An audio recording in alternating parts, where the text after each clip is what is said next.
You will succeed. You will succeed. You will succeed. Yo, what up? What's poppin'? So, YouTube gurus, consciousness influencers, and professors of wokeness, I need a word with you real quick. This is really important, okay? Some of us are out here unintentionally giving affirmations in our videos that we're giving to people, especially if you're one of those people who has to repeat every sentence that you say on camera 2 to 3 times after you say it. You are actually giving affirmations, potential affirmations to people, okay?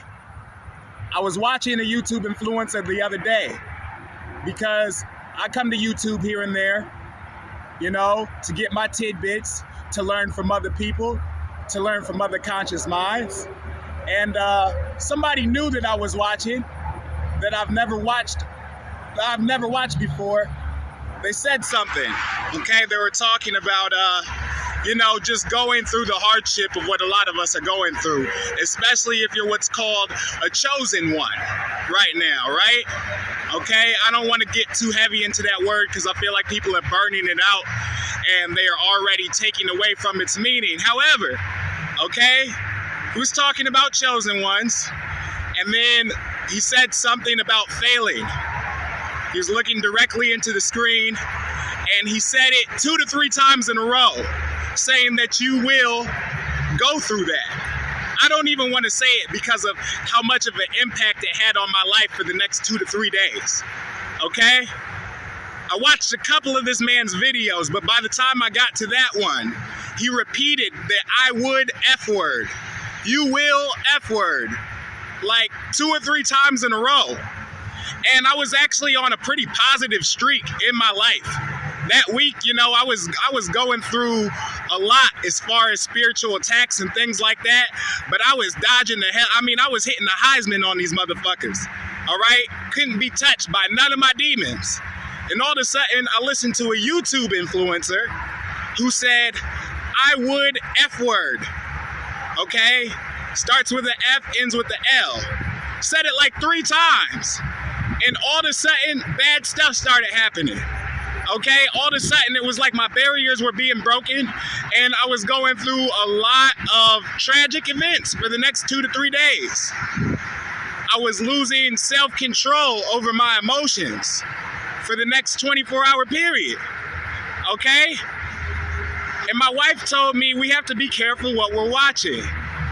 And I feel like this is important to speak on because this is actually the opposite of the influence we're trying to have on people. If you're on YouTube right now, or you're on Instagram or any other form of social media, and you're looking to influence a following of people to do positive things, we don't want to be unintentionally giving off negative affirmations to our audience. Especially if you're one of those people who repeats your sentences 2 or 3 times to the camera before moving on in your subject matter, okay? So that's very important. That's very important. Just so we understand what we're talking about and we're not getting confused, this is a positive example of what I'm talking about, okay? If I'm talking to fellow YouTubers and people surfing the internet and you're just trying to come across somebody who will talk to you about, you know, your spiritual attacks and you making progression in your life and just going through your journey right now. We're in a crazy place in the world right now, right? Okay? But a positive affirmation that I could give off while talking to you would be, you will succeed. You will succeed. You will succeed. Regardless of what you're going through right now, you will succeed. See, there's no risk in that. There's no risk in that because if it affects you, it's going to affect you in a positive way. But imagine if you had just stared into your screen and I was saying the opposite of what I just said, okay? Nowhere in my video title did you expect to hear me say something the exact opposite of that and then it possibly have an effect on your psychology. Another thing we have to be careful about, guys, is giving incomplete advice. or not talking about the consequences of the advice that we're giving. I see a lot of conscious and spiritual leaders on YouTube right now recommending that people leave people that they're very close to, okay? You know, because people that we're close to can hurt us the worst, right? All right? It could be your family, it could be a romantic relationship you're in, it could be long-term friendship, it could be business partners, could be anybody, right? But people that we're close to who hurt us, okay? People we're close to that don't support us the way that we're supposed to be supported. We don't get the enthusiasm from some of the people we're around that we deserve. It's like good energy that we can eat that can go back into the productive things that we do. If the people around you are not giving you that, especially if you feel like you're giving it to them, you're somebody who just loves to help other people, but the people who are around you, it seems like they're feeding and leeching off of you. Or it seems like every time you have something positive that you want to do, a dream that they have, a dream that you have, my bad, that they are spitting on, okay? You tell people about these positive ambitions you have, and they are spitting on them. They're stepping on them. All right? A lot of our spiritual and conscious leaders are recommending that we decapitate these people, that we kick them out of our lives immediately. Okay? And I'm not going to say that this is bad advice. However, I don't see anyone talking about the consequences. A lot of us may have kick these people out of our life sooner, or at least created a healthy amount of distance, but these are the people that we live with.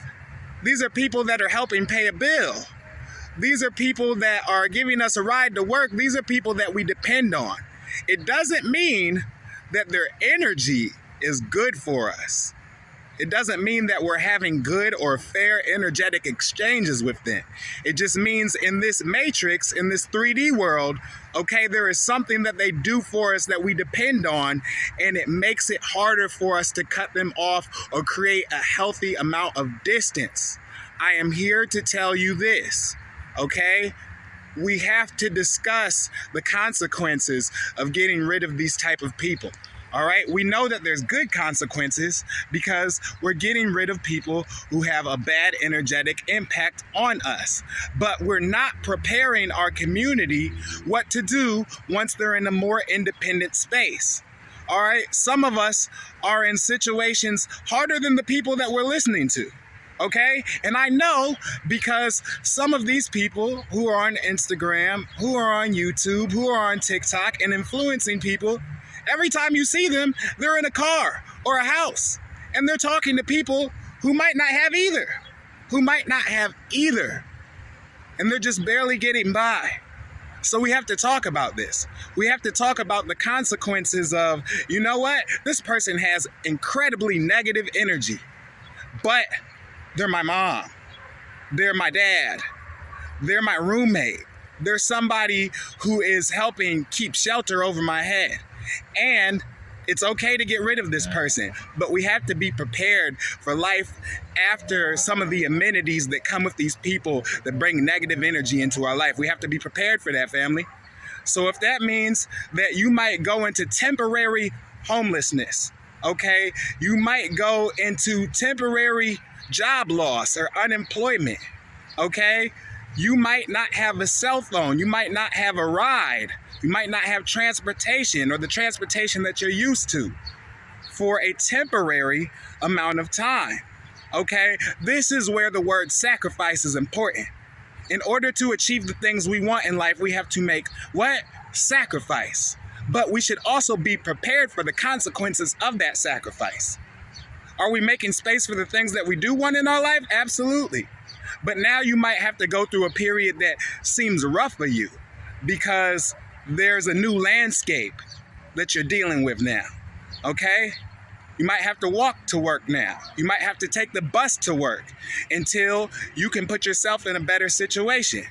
You may have gone from having a room to being in the basement. You may have gone from being in the basement to being in a tent outside. But this is okay if you know where you're headed. If you know where you're headed. if you believe in where you're going, we have to talk about our dreams and our destiny and what Most High has intended for us, right? Okay? So this is all I want to say.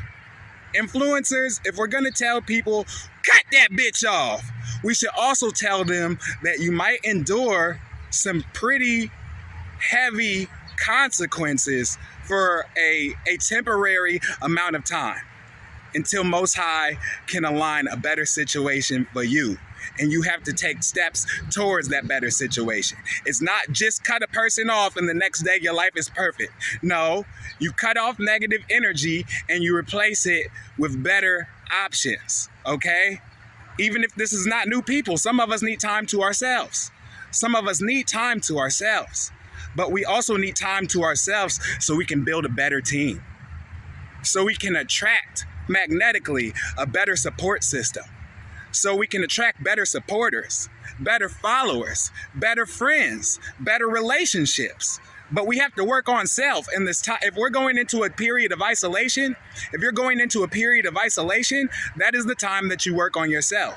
Okay, and you prepare for, you accept the consequences, and you work on self, and you climb out of that hole. All right?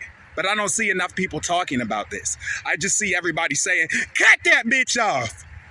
And then we cut that bitch off, right? But then we out here for real, okay? And we don't need to be in a negative state of mind because we weren't prepared for the consequences of cutting off somebody who was bringing a bunch of stressful energy into our lives, right? Okay, as long as we understand this, family, I love y'all.